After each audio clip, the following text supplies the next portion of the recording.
لله الحمد لله نحمده ونستعينه ونستغفره ونؤمن به ونتوكل عليه ونعوذ بالله من شرور أنفسنا ومن سيئات أعمالنا من يهده الله فلا مضل له ومن يضلل فلا هادي له ونشهد أن لا إله إلا الله ونشهد أن محمدا عبده ورسوله أرسله الله بالحق بشيرا ونذيرا بين يدي الساعة فإن خير الحديث كتاب الله وخير السنن سنن محمد صلى الله عليه وسلم وشر الأمور محدثاتها وكل محدثة بدعة وكل بدعة ضلالة وكل ضلالة في النار. أما بعد فقال الله سبحانه وتعالى في كتاب الله العظيم أعوذ بالله من الشيطان الرجيم بسم الله الرحمن الرحيم يا أيها الناس اتقوا ربكم الذي خلقكم من نفس واحدة وخلق منها زوجها وبث منهما رجالا كثيرا ونساء واتقوا الله الذي تساءلون به والأرحام إن الله كان عليكم رقيبا صدق الله العظيم. My dear brothers and sisters in Islam, my topic of khutbah today is Islamic family life. It is very important in Islam to lead a very happy and successful family life. And Islam gives so many injunctions to make your family life a successful and a peaceful family life. For example, Prophet Muhammad sallallahu alayhi wasallam advised us, and it's a tradition of Prophet Muhammad sallallahu alayhi wasallam, that whenever there is a nikah or solemnization of the marriage, it is highly recommended, and it is a tradition of Prophet Muhammad sallallahu alayhi wasallam to give admonition to people with the 3 verses of Quran. One verse is from Surah Al-Imran, chapter number 3 and verse number 102. That is one of the verse. And the second verse is from Surah An-Nisa, chapter number 4 and verse number 1. And the third verse is from Surah Al-Ahzab, chapter number 33 and verse number 70 and 71. These are the verses to be recited during the solemnization of the marriage, because it gives us admonition about the basic principles which we have to follow in your family life, between the spouses and when you are living with family. And if you see, all these verses start with the word ittaqillah. Ittaqillah means cultivate devotion with Allah subhanahu wa ta'ala. I'm not translating it as fear of God or fearing God. This may be very confined translation. More elaborate translation is submit yourself in devotion to Allah subhanahu wa ta'ala. This is the fundamental admonition given in all these verses. Because ittaqillah, when you develop devotion with Allah subhanahu wa ta'ala, when you cultivate piety, when you become muttaqi, taqwa, so many problems are solved within yourself, within your personality, to live a family life. So many things are solved. That's why developing taqwa or submitting yourself in devotion to Allah subhanahu wa ta'ala is an advice given by all fathers to their children according to Quran. When you take the examples of Anbiya, when you take the examples of Prophet. For example, Prophet Ibrahim alayhi salatu wasalam's advice is mentioned in Quran. وَوَصَّى بِهَا إِبْرَاهِيمُ بَنِيهِ وَيَعْقُوبُ. Ibrahim alayhi salatu wasalam left behind a legacy and advised, give wasiyah to the children. Also Yaqub alayhi salatu wasalam. When 2 prophets are mentioned here, we have to understand that they are not from the same time. Ibrahim alayhi salatu wasalam's time was different, and Yaqub alayhi salatu wasalam's time was different. There is a big gap of generations between them. In spite of that, Quran says, when Allah Tabarak wa Ta'ala combines the wasiyah or leaving behind the legacy are advising to the children together, that means all prophets advise same thing. And what was their advice? They said, Ya baniya inna Allah hastafa lakum ad-deen fala tamutunna illa wa antum muslimun. O my children, I have chosen Deenul Islam for you. And Deenul Islam is a chosen religion for you. And practice this religion in such a way that let death shall not approach you unless you are a Muslim. Person may die any time. Young people die. And because of our sedentary life now, heart attacks are becoming so common that even some children are dying because of heart attacks. So this is the lifestyle nowadays. So death may come any time. For children may die, youngsters may die, and when you become old you may die, when you are driving you may die. Any time death may approach. So preparing yourself to death and being ready for death means whatever you are doing, in whatever situations you are passing through. For example, today I am prepared to death. Tomorrow, if I am going to die tomorrow, I am prepared to death. And today I am sure that I am following the principles of which is given to me by Allah subhanahu wa ta'ala. I am submitting myself in devotion to Allah subhanahu wa ta'ala. So this is the basic principle, that you be ready for death, and death shall not approach you unless you are a Muslim, and taqwa should be cultivated. This is the advice given by Anbiya to their children. So this is the basic advice. That's why the admonition given during the nikah ceremony also start with the word ittaqillah. For example, the first verse recited is from Surah Al-Imran, chapter number 102, which says, Ya ayyuhalladhina amanu ittaqullaha haqqa tuqatih fala tamutunna illa wa antum muslimun. Again, it is the same verse. It says, submit yourself in devotion to Allah subhanahu wa ta'ala. Let death shall not approach you unless you are a Muslim, unless you are living as a Muslim. So this kind of devotion one has to be cultivated. This solves many problems. If you are sure about your wife that she is a good Muslimah, and if a wife is sure about her husband that she is a good Muslim, and if father is sure about the children that they are good Muslims, then everything is solved. You need not have to be behind them. You need not have to guide them every time. You can empower them. You can have a big trust on them that they will be making right decisions and they will be doing right things in their life. So this is the basic thing you have to develop. And the second verse is from Surah An-Nisa, which says, Ya ayyuhan nasu ttaqu rabbakum alladhi khalaqakum min nafsin wahida. O people, submit yourself in devotion to Allah subhanahu wa ta'ala, who has created you from one soul. وَخَلَقَ مِنْهَا زَوْجَهَا. And He has created your partner from the same soul.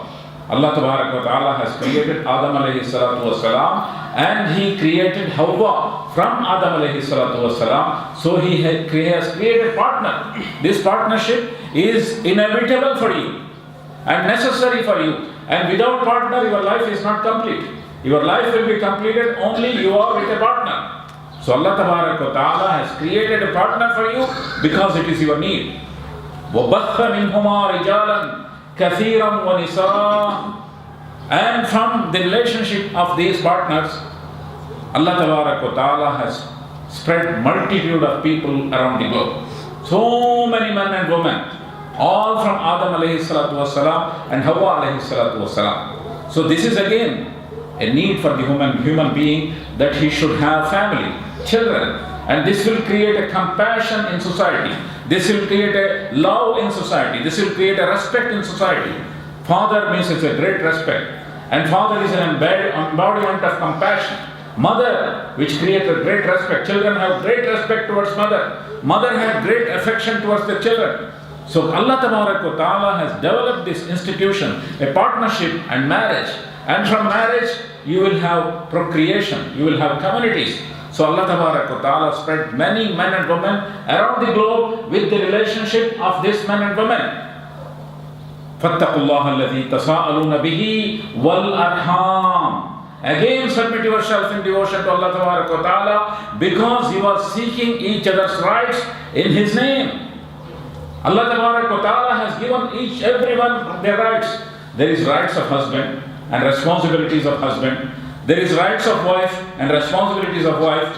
And there are a lot of injunctions and principles you have to follow in life.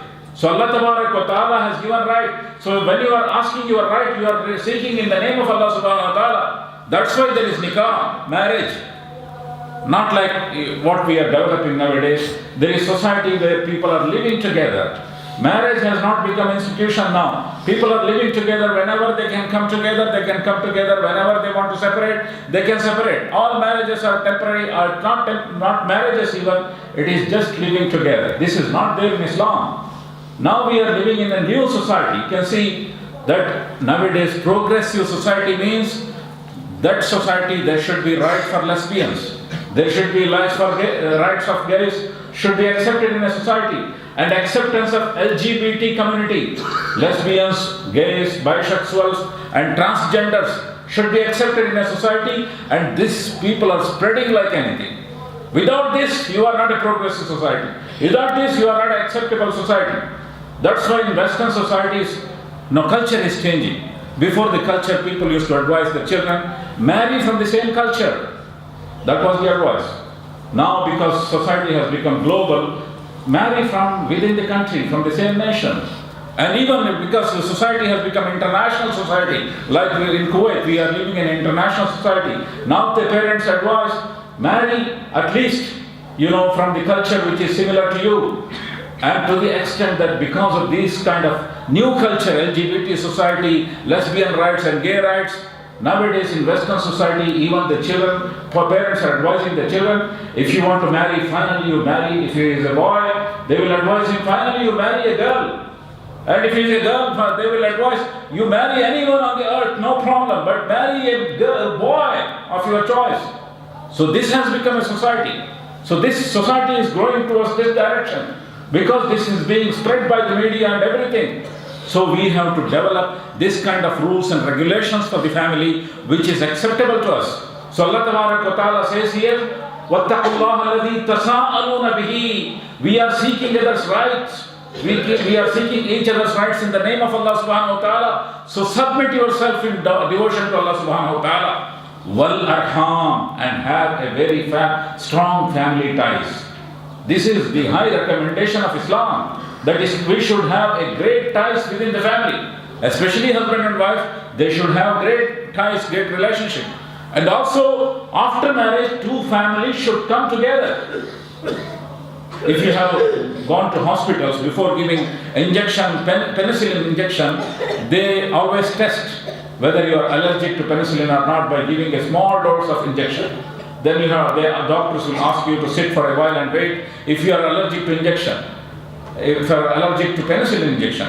After that, they make sure that you are not allergic, then they will give injection. Like that, there is no allergy meter for relationships. If there is meter for allergy, to measure allergy in relationship, then probably you will find out that the biggest allergy to anybody is in-laws. People are allergic to their in-laws. This has become very common, that everybody is allergic to in-laws. Whereas the reason and the real reason of marriage is to bringing together two families. This is the Islamic principle. Prophet Muhammad sallallahu alaihi wasallam taught this. For example, the closest friends and closest associates of Prophet Muhammad sallallahu alaihi wasallam were his in-laws. Sayyidina Uthman bin Affan radiyallahu ta'ala was his son-in-law. He is the closest associate. And among the Khulafa Rashidin, Sayyidina Ali radiyallahu ta'ala is his son-in-law. And he is the closest associate, his relative, they have great mutual respect. His father-in-law was Sayyidina Abu Bakr Siddiq radiyallahu ta'ala. They never had any dispute in their life. And he was the closest associate of Prophet Muhammad sallallahu alaihi wasallam. He was not only father-in-law, but he was the closest friend of Prophet Muhammad sallallahu alaihi wasallam. They had a great relationship, great understanding between each other. This was the kind of respect they had between the in-laws. And this is what is encouraged in Islam. And reason of the marriage of Prophet Muhammad sallallahu alaihi wasallam is to develop relationship between the enemies. Some communities were enemies of Islam. How to shun their animosity? marry a girl from their family, then the animosity is permanently ended. This is the kind of relationship. That's why wal arham means strengthen the ties of the family. This is very much necessary, and particularly among men and women, particularly among the in-laws, it is necessary that we should have a very strong relationship within the family. And these kind of examples you will not only find in Islam, even in non-Muslim society, even during the time of kings. For example, in Indian history, if you read, there were Mughal kings, and one of the Mughal king was Akbar. He married a girl from Rajput, a Hindu king called Jodha. And this is not allowed in Islam anyway, but Akbar is not an example for us. I am just quoting an example because what happens after the marriage? He married from the Rajput family, a Hindu king, and after the marriage, the Rajputs started wearing hijab. And even today, if you go to Rajasthan, Hindu women wear hijab. Because one of their family member married to a Muslim king, they started respecting, and there were no wars between Mughals and Rajputs after that, after this marriage. This is not an example to follow in the sense you cannot go and marry a Hindu girl anyway, or a non-Muslim girl who is not from Ahl Kitab. This is not allowed. But marriage should develop a relationship. Marriage should cultivate a mutual appreciation, and this is what is the teaching of Islam. And between the families, marriage will create lot of relationships. And arham, the root word of arham is raham. Raham means mother's womb. Mother's womb is the root for all kinds of relationship. So within the family, you should have a great relationship. This is the example Prophet Muhammad sallallahu alaihi wasallam put forth before us. And if you see, the first people who embraced Islam is his family members. His wife Khadija al-Kubra radiyallahu ta'ala anha, she had a great respect towards Prophet Muhammad sallallahu alaihi wasallam. Also among his family members, Prophet Muhammad sallallahu alaihi wasallam had great ties with even non-Muslim members of his family. For example, when he was migrating to Medina, the first meeting took place, and which is called as Bay'atul Aqaba Thani, in the hillocks in the midnight. And one of the person attended with him is his uncle, Abbas radiyallahu ta'ala. Abbas was a non-Muslim at that time. He did not embrace Islam, he embraced Islam later on. But he supported Prophet Muhammad sallallahu alaihi wasallam even as a non-Muslim. His uncle Abu Talib was a non-Muslim. But as long as he was there, Prophet Muhammad sallallahu alaihi wasallam had a big support, and nobody had courage to talk against Prophet Muhammad sallallahu alaihi wasallam because of the support of Abu Talib. Because Prophet Muhammad sallallahu alaihi wasallam kept very good relationship with his family, and this is the great advice of Islam. Even in Jummah, you can see that there are three advices given.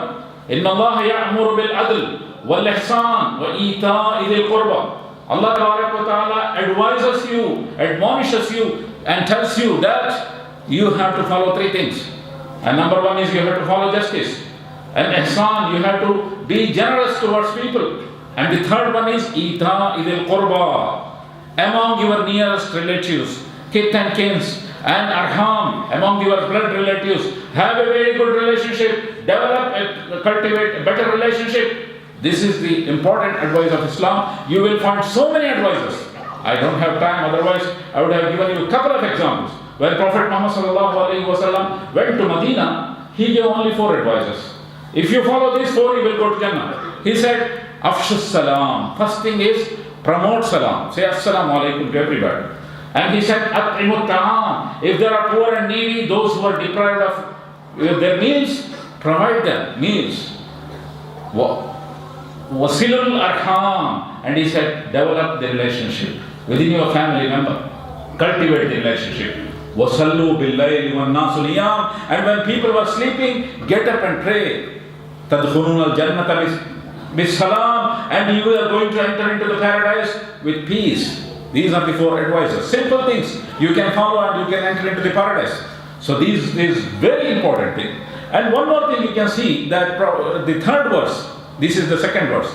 And the 3rd verse, which is from Surah Al-Ahzab, it says that Ya ayyuhalladhina amanu taqullaha wa qulu qawlan sadida. Oh believers, when you talk straight. Straight words, and your words should be straight. يصلح لكم أعمالكم ويغفر لكم ذنوبكم وَمَنْ يُطِعِ اللَّهَ وَرَسُولَهُ فَقَدْ فَازَ فَوْزًا عَظِيمًا. And what is the result of when you talk straight? The result is that Allah Ta'ala will make your deeds righteous deeds. And Allah Ta'ala will forgive your sins. يغفر لكم ذنوبكم ومن يطع الله ورسوله فقد فاز فوزا عظيما. And whoever follows Allah subhanahu wa ta'ala and His Prophet will have a great success in their life. So here again a guidance is given during the marriage sermon that you should learn the art of communication. Without, so many marriage problems, problem with the in-laws, problem between daughter-in-law and son-in-law, and problem between mother-in-law and daughter-in-law, and problem between son-in-law and father-in-law. And so many problems happens because we don't know how to communicate. And so many problems within husband and wife happens because we don't know how to communicate. Qulu qawlan sadida means not a blunt comment. But also, you should learn art of communication, how to speak, in what circumstances you have to speak how. This is very important. And Prophet Muhammad sallallahu alaihi wasallam gave us so many beautiful examples. For example, he also had family problem. Everybody has a family problem. When there are two human beings, there may be some dispute some of the other time. It happened with the wives of Prophet Muhammad sallallahu alaihi wasallam also. But it is necessary that how you have to tackle that, how you have to respond, and how you have to solve this problem. For example, once Prophet Muhammad ﷺ, when he came home, he saw that his wife, Safiya radiallahu ta'ala anha, she is weeping. And he asked his wife, what happened? He said, one of my sister, Hafsa radiallahu ta'ala anha, she said that you are a daughter of Jew. And she was a daughter of Jew. And that was true, that she was from the family of Jewish family. And it was the wife of Prophet Muhammad sallallahu alaihi wasallam. And who told that she is a Jew? Also another wife of Prophet Muhammad sallallahu alaihi wasallam, Hafsa. So Prophet Muhammad sallallahu alaihi wasallam said, and he turned towards Hafsa, he turned towards Safiya and said, yes, you are a daughter, you are not only daughter of Jew, but you have a great status in the whole family among my wives, because you are a wife of the Prophet, and your father was a prophet, and your grandfather was a prophet. Because she is from the family of Harun alayhi salatu wasalam. So that's why he said, you are the family of the Prophet, you are a person from the family of the Prophet, and you have a great status. Not only you are Jewish, of course all the prophets were Jewish, the old prophets were Jewish, and they were prophets, and you are from the family of the Prophet, and you are wife of the Prophet, you are a father, because you are from the family of the Harun. Then she started blushing and smiling, and he turns towards Hafsa radiallahu ta'ala, he said, Ittaqillah. The same guidance, Ittaqillah means submit yourself in devotion to Allah subhanahu wa ta'ala. And both of them understood. And problem is solved. Again they became cordial and there was no disputes. This is how you have to solve your problems. And this is called art of communication. And if you know art of communication, how to talk within your family, there will be no disputes. And also you should have light movements. For example, how to live within family, you have to have a light movement. It's not only, man should not live like a manager. There are two words. One is manager, one is leader.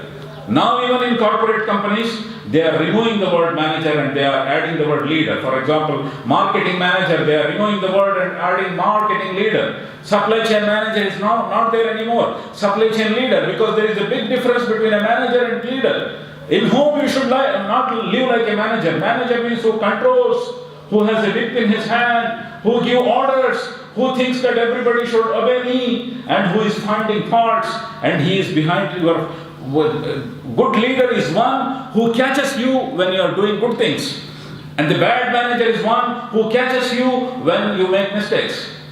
Don't catch anybody who is doing mistakes. Catch somebody when he is doing good things. And appreciate them. This will create a great respect in somebody's heart. So this is how Prophet Muhammad sallallahu alaihi wasallam encouraged us to live within the family and to have a light movement. For example, Prophet Muhammad sallallahu alaihi wasallam had a running race with his wife. Once Aisha radiallahu ta'ala anha, when she was young, she defeated Prophet Muhammad sallallahu alaihi wasallam. After certain age, Prophet and a busy person, and imagine there are thousands of followers, everybody is looking or coming for the guidance of Prophet Muhammad sallallahu alaihi wasallam, but he had time to have running race and light movements with his wife. And second time, when Aisha radiallahu ta'ala anha, she gained her weight, and Prophet Muhammad sallallahu alaihi wasallam again called her for a running race, and Prophet Muhammad sallallahu alaihi wasallam was victorious, and he said, "Look, see, this is for that. I took revenge. You are one, and we made the equation correct now." This is the Prophet Muhammad sallallahu alaihi wasallam, and he had light moments in his life.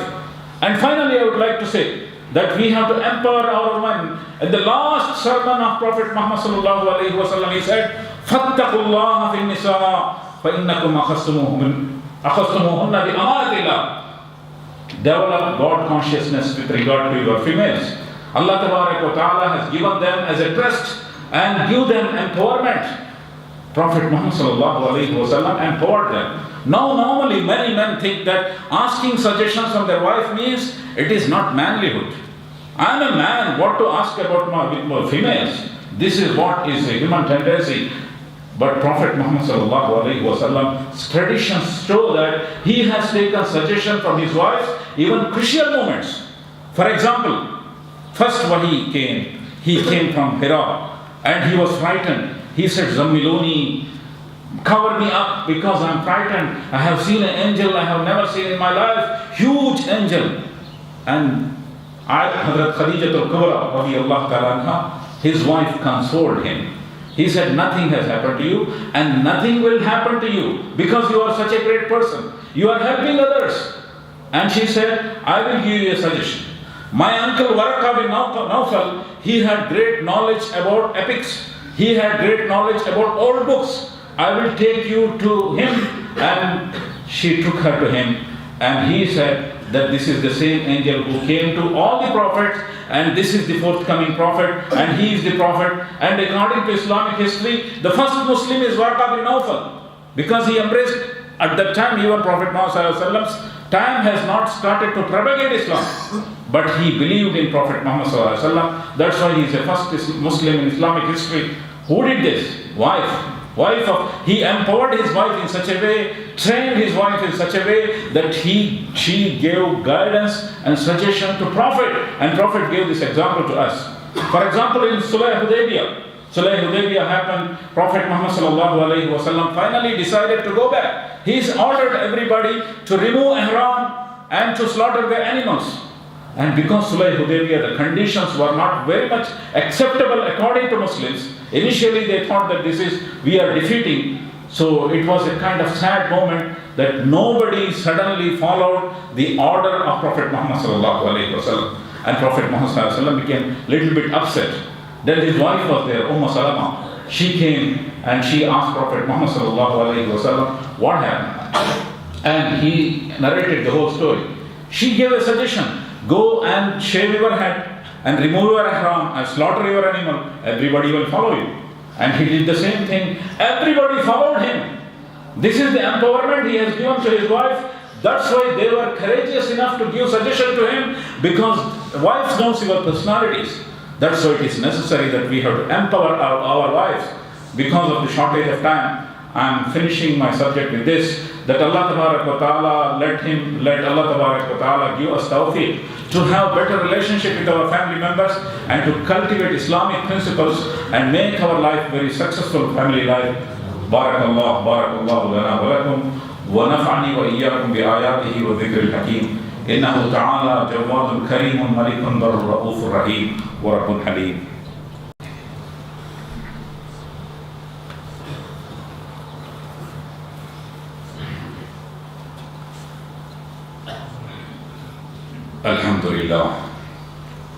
Alhamdulillah Rabbil Alameen. As-salatu was-salamu ala rasulih al-amin wa ala alihi wa ashabihi al-tahirin, amma ba'd.